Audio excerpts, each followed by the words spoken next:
Hello everyone. এই ভিডিওতে আমরা দেখতে যাচ্ছি আমরা ম্যাট্রিক্স গুলোকে কিভাবে সাবট্রাক্ট এবং এড করতে পারি। তো ম্যাট্রিক্স এবং ভেক্টর যেহেতু প্রায় সেমই ম্যাট্রিক্স এবং ভেক্টরের সবকিছুই মোটামুটি সেম, তো জাস্ট ডাইমেনশন বেশি।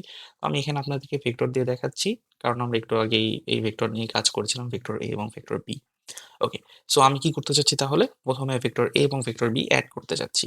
ওকে, তো অ্যাড করার ক্ষেত্রে আমরা কি করতে পারি, আমাদের কাছে np.add ফাংশন আছে। তো নামপাইয়ের অ্যাড ফাংশন আমরা যদি ইউজ করি ভেক্টর এ, এরপর VCDOR ভেক্টর আন্ডারস্কোর বি, যদি এই দুটোকে আমরা এখানে দিয়ে দিই তাহলে আমাদের কাছে অ্যারের এলিমেন্ট ওয়াইজ যোগ চলে আসবে। আমাদের মনে রাখতে হবে ভেক্টর এবং ম্যাট্রিক্সের ক্ষেত্রে কিন্তু এলিমেন্ট ওয়াইজ যোগ হয়। ওকে, সেখানে আমার এলিমেন্ট ওয়াইজ যোগ হয়েছে, দেখেন 4 1 5 2 6 3। তো হচ্ছে 4 1 এ হয় 5, 5 আর 2 তে হয় 7, 6 আর 3 তে হয় 9। ওকে, সো এভাবে আমরা যোগ করতে পারি। এখন আপনাদের কাছে আমার কোশ্চেন হচ্ছে আমরা তাহলে বিয়োগ করব কিভাবে? ওকে, সো বিয়োগ করার জন্য অবশ্যই আমাদের একটা ফাংশন আছে।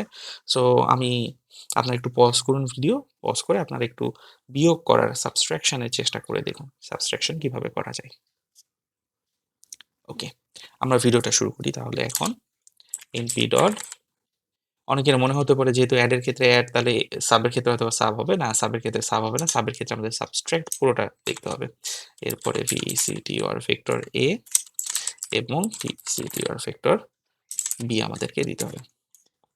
এখন যদি আমরা রান করি তাহলে এখানে এলিমেন্ট ওয়াইজ বিয়োগ হয়ে যাবে।